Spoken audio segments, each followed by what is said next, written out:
Hello student, मैं सनी आप सभी का स्वागत करता हूं आपके अपने चैनल इलेक्ट्रिकल रिसर्च एकेडमी के ऑनलाइन पोर्टल पे। सुबह वाले सेशन में तो निमी के क्वेश्चन चल रहे हैं और इस समय चल रहा है डीसी मशीन, तो वो सेशन जरूर देखना चैनल पे जाके। ठीक है, इंपॉर्टेंट सेशन है, निमी के सारे क्वेश्चन हैं। ठीक है, और इस समय क्या चलता है हमारा जनरल साइंस के क्वेश्चन चलते हैं जो एलपी टेक्नीशियन में पूछे गए हैं।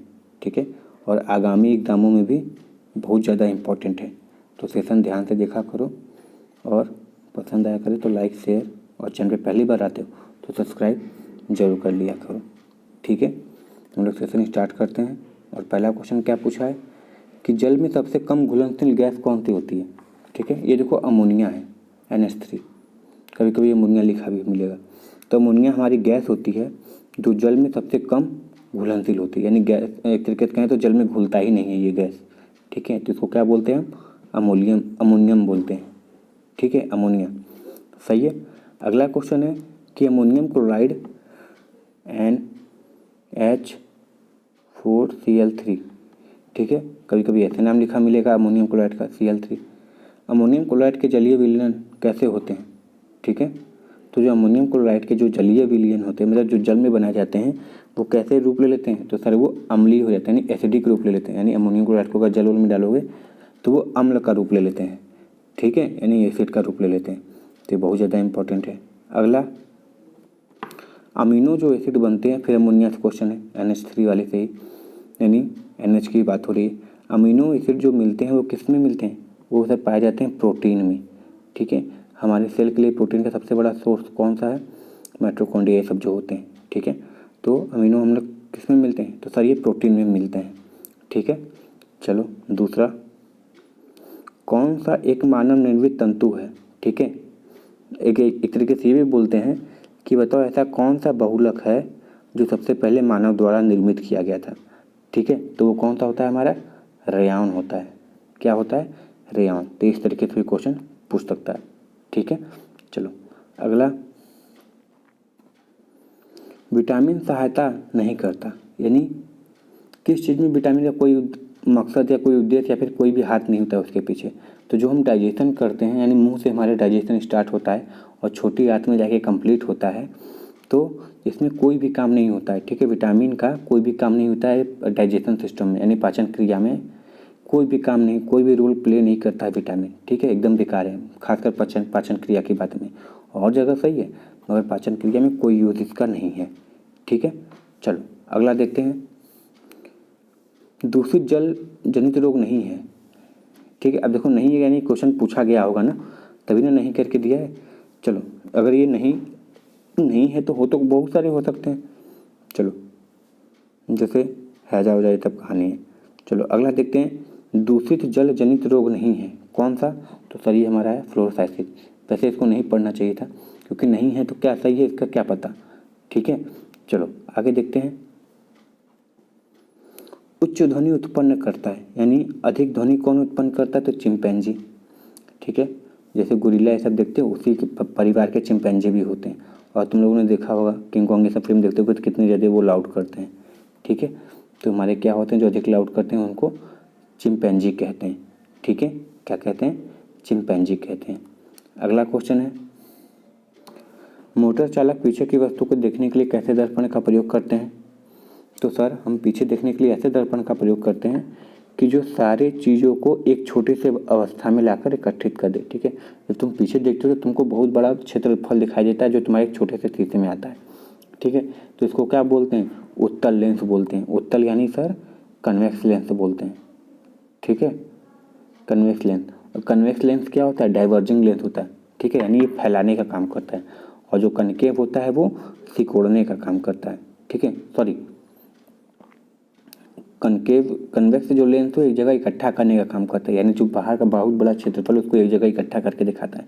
और कनकेव जो होता है छोटी बड़ी सारी चीज़ों को छोटी कर देता है, अथवा छोटी चीज़ों को बड़ा करके दिखाता है।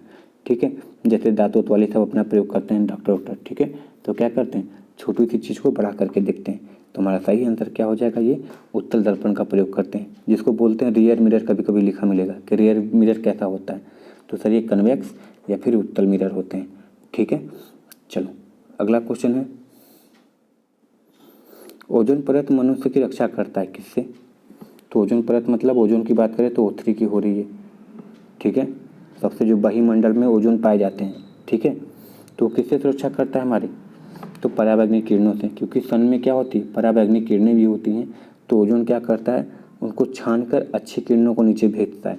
मगर चूँकि हम लोग उसमें भी छेद कर रहे हैं, हर जगह उंगली करने की आदत है हमारी, तो वो भी क्या हो रहे हैं, धीरे धीरे क्षतिग्रस्त हो रहे हैं, जिससे पराबैंगनी किरणें धीरे धीरे अब पृथ्वी की तरफ आ रही हैं, ठीक है। इसको याद रखना बहुत ज़्यादा इंपॉर्टेंट है। तो बाबू क्वेश्चन समझ में आ रहा होगा तो सेशन को लाइक शेयर और सब्सक्राइब जरूर कर देना चैनल को। अगला, होमोग्लोबिन में उपस्थित होता है क्या चीज़? तो हीमोग्लोबिन में उपस्थित होता है, सबको पता है कि सर हीमोग्लोबिन में एक चीज़ प्रदर्शित होता है जिसको क्या बोलते हैं, आयरन, ठीक है। यानी खून की कमी होती है तो ये बोलते हैं कि आयरन की गोली खाओ, ठीक है। तो आयरन की उपस्थिति कम होती है, ठीक है, जब हीमोग्लोबिन की कमी होती है। और जब हीमोग्लोबिन में क्या उपस्थित होता है, इसलिए बोलते हैं कि आयरन होता है, ठीक है। चलो अगला क्वेश्चन है, मानव शरीर में भोजन का पाचन के संदर्भ में लाइपेज का स्राव कहाँ होता है, ठीक है। यानी लाइपेज एक तरीके से हार्मोन्स है जो कि निकलता है, भोजन को पचाने में मदद करता है, ठीक है। तो मानव शरीर से कहाँ से निकलता है, अमाशय से बोलते हैं। कहाँ से आता है वो? सर वो आता है हमारे अमाशय से आता है, ठीक है, अमाशय, याद रखना। चलो अगला क्वेश्चन देखते हैं, मिल्क ऑफ मैग्नीशिया है, इस सूत्र पूछा डायरेक्ट कि मिल्क ऑफ मैग्नीशिया क्या होता है। तो सर मिल्क ऑफ मैग्नीशिया होता है MgOH2, क्या होता है, MgOH2 होता है, ठीक है, मैग्नीशियम हाइड्रोक्साइड, ठीक है। तो याद रखना मिल्क ऑफ मैग्नीशिया का सूत्र ये याद रखना जरूर, ठीक है। सबसे अधिक लोहा पाया जाता है, ये क्वेश्चन बार बार बोलते थे, अब वो आगे देखो कि सबसे जो प्रचुर मात्रा में लोहा मिलता है वो कहाँ मिलता है सर, पालक में यानी स्पिनच में पाए जाते हैं, ठीक है। स्पिनच में प्रचुर मात्रा में लोहा पाया जाता है, सही है। चलो अगला क्वेश्चन देखते हैं कि कौन सा विटामिन यकृत में संचित किया जाता है, यानी कौन सा विटामिन ऐसा है जो लीवर क्या कर सकता है, स्टोर कर सकता है एक तरीके से। तो कौन सी विटामिन है जो यकृत अपने आसानी से संचित कर सकता है, तो वो सर होता है विटामिन ए, ठीक है। Vitamin A B C D E K ऐसे करके होता है ना, विटामिन ए को क्या कर सकता है, लीवर संचित कर सकता है, सही है। चलो अगला, हाइड्रोफाइट क्या होता है, हाइड्रोफाइट, और हाइड्रोफाइट का एग्जाम्पल है तुम्हारा कैक्टस है, ठीक है, जो रेगिस्तानी सब में पाए जाते हैं कटीले पेड़। तो बिना मिट्टी के उगने वाले पौधे, ठीक है, सही ना, हाइड्रोफाइट, बिना मिट्टी के उगने वाले पौधे जो होते हैं वो क्या होते हैं, हाइड्रोफाइट होते हैं। देखते हो कैक्टस ये सब क्या होते हैं, रेतीले जगह में बालू में ही उग जाते हैं, ठीक है। तो ऐसे को क्या बोलते हैं, हाइड्रोफाइट बोलते हैं, हाइड्रोफाइट, ठीक है। बिना मिट्टी के उगने वाले पौधे होते हैं और इनको पानी की कम आवश्यकता पड़ती है, ठीक है। क्या होता है, पानी की कम आवश्यकता होती है, ज़्यादा पानी की आवश्यकता इनको नहीं होती। तो ऐसे पौधों को हम लोग हाइड्रोफाइट कहते हैं, सही है। चलो अगला क्वेश्चन देखते हैं, पानी से बर्फ़ बनाना कौन सी परिवर्तन है? पानी से क्या कर रहे हो, बर्फ़ बना रहे हो ना, तो इसको क्या बोलते हैं, भौतिक परिवर्तन बोलते हैं, केमिकल नहीं होता है, क्योंकि केमिकल एक बार बन गया तो वापस नहीं आ सकता। मगर ये जो पानी है, अगर बर्फ़ बन रहा है तो बर्फ़ से पानी भी बन जाएगा, ठीक है। इस प्रक्रिया को क्या बोलते हैं, तो इसको बोलते हैं संघनन, कंडेंसेशन प्रक्रिया बोलते हैं, ठीक है। तो प्रक्रिया भी याद करना, संघनन बोलते हैं। अगला, नीम का उपयोग किस में किया जाता है? तो नीम का जो उपयोग करते हैं, हमको तो पता है कि नीम औषधि है, मगर किस बीमारी में अगर ऑप्शन के हिसाब से देखें तो किया जाता है, तो सर ये किया जाता है हमारे कैंसर पेशेंट वालों में, और जो गर्भ निरोधक होते हैं वहाँ पे नीम का प्रयोग किया जाता है, ठीक है। यानी कैंसर के उपचार में और गर्भ को निरोध के रूप में, गर्भ के निरोध के रूप में हम नीम का उपयोग करते हैं, ठीक है। चलो अगला देखते हैं, अल्ट्रासोनिक वेव का मात्रक क्या होता है?